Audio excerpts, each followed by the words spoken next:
women very rapidly find themselves at 60 and they have, there's a syndrome called OSO, osteoporotic, meaning bad bones. We talked about that.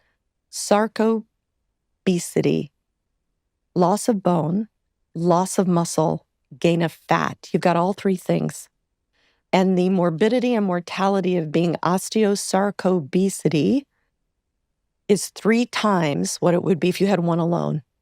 So it creeps up on you, and you can see how none of these tissues are separate from each other. It just becomes this horrible storm, and women are like, what happened to me? What's the remedy? Men. What's the remedy for that? Well, the remedy is understanding that you can feel like yourself again. And here are the steps I ask every woman going through this to do. Number 1, you must make your estrogen replacement decision. I believe that decision to replace your estrogen must be based on science and not the fear or the myths that are circulating. Though, and I know you've had these conversations, but the Women's Health Initiative study has been largely overturned. And so every woman is a sentient being with agency, ability to make their own decision, and they should make that decision and not just go on hearsay. So that's number 1. Let's make our decision. If you make your decision to do that, which I have done, I replaced my estrogen not for my hot flashes, night sweats, and brain fog. Those go away, frankly. I do it to preserve my bone, my muscle, my brain, and my heart. That's decision number 1. Number 2, you are never, ever going to feel better until you decide to invest every day in your mobility. And so what is mobility? It is lifting heavy. Women have to put down the mamby-pamby pink weights that we do 20 sets of because we don't want to bulk up. You're never going to bulk up unless you do it purposely. We must lift as heavy as our bones will let us. So for my people, I've simplified it into once you have started enough that you feel comfortable moving your body, we must lift 4 reps, 4 sets of our major muscle groups and compound motion. So push, pull with your upper body, bench press, pull, some kind of pull down. And then for the lower body, it's squats and deadlifts. 4 reps, 4 sets in a progressive manner. You can start with 2 pounds, but I want you to progress up. And then for the accessory lifts that support the big compound lifts, like for instance, for my bench press, I support that with biceps, triceps, lats, delts, 8 reps, 4 sets. Okay, that is the basis of lifting heavy.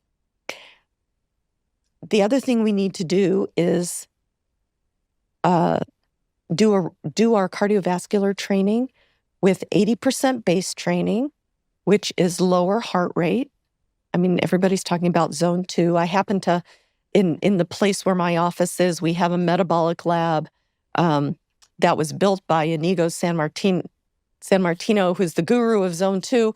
And so we use his protocol, and that means that I need people to do 60% effort, 3 hours a week, but that's not all. Twice a week, we're going to sprint as hard as we can. And that freaks people out because we're in the Olympic trial. We're in the Olympics right now, and everybody thinks it's supposed to look like that, like track and field trials. What sprinting means is you just work at your maximum 100% effort for short bursts. So 30 seconds, short burst, hard as you can go. And then you recover for 2 to 3 minutes. So I'll give you a concrete example. In my life, my base training heart rate, because I have the luxury of measuring it with a lactate threshold, is 130 beats per minute. I achieve that with an incline of 4 to 5 and a speed of about 4.2. And it's a brisk walk. It's almost on the verge of having to jog for 45 minutes. When I'm done with that, because that's good for my cardiovascular base, I punch it up to 11, and I go as hard as I can because I'm not very tall and I don't want to fly off the back of the treadmill. But my heart rate goes up to about 186, and I keep it there for 30 seconds. What that does, that will burn 40% more fat than just even high intensity interval training, which is done at about 80%, that amount of effort burns 40% more fat. It is stressful enough. It offsets our normal homeostasis enough that it helps stimulate the formation of more muscle stem cells. The muscle perceives that effort. And so that is the working out portion of what we need to do. And then the smart anti-inflammatory nutrition, we need to get rid of simple sugar. We need 1 gram of protein per ideal pound. High quality protein, what does that mean? We need a very high concentration of one of the branched chain amino acids called leucine. Leucine is the most powerful amino acid stimulus of the mTOR muscle building pathway.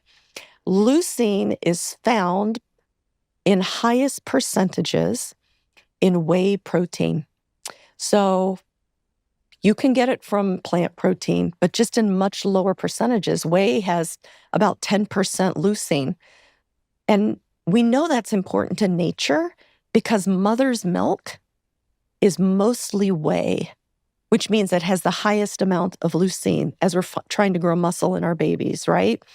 So leucine is high in whey protein, about 10% in animal protein. Any kind of meat is about 8%, and then beans and legumes and plants are about 6.5. So can you get enough protein from plants? Sure, you can. You just got to eat a lot of it like a bull does. What about fiber? People are going crazy for fiber at the moment, it seems. 30 grams of fiber. So that just means complex carbs. Your microbiome needs fiber. It is a slower digestion so that we're not causing carb spikes. I'm not wearing it today. It's the first time in about a year I haven't. I am not diabetic, but I have worn a continuous glucose monitor because I am just a data geek. I love my data. I know exactly at this point what foods will spike my glucose and how to keep my glucose steady all day. What's been the most surprising? Because I literally have just taken my continuous glucose monitor off. Yeah. I wore it for the last 2 weeks while I was filming a TV show called Dragon's Den. Yeah. And I gave one to all of the dragons with me, and we've been talking about it every day. What was the most surprising food for you that caused a glucose spike? The surprising food. Well, it wasn't surprising. I mean, I am, to the degree to which my glucose spikes shot up, is I am so sensitive to simple carbs.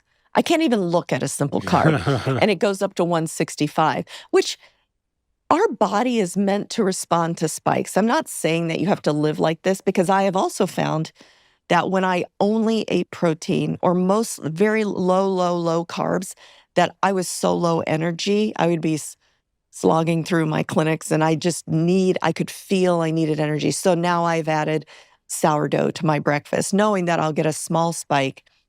So that was very interesting to me, how extremely sensitive. What's a simple carb? A simple carb is sugar, ice cream, white bread, white potatoes, white pasta. All the good stuff, annoyingly. If you love the Diary of a CEO brand and you watch this channel, please do me a huge favor. Become part of the 15% of the viewers on this channel that have hit the subscribe button. It helps us tremendously, and the bigger the channel gets, the bigger the guests.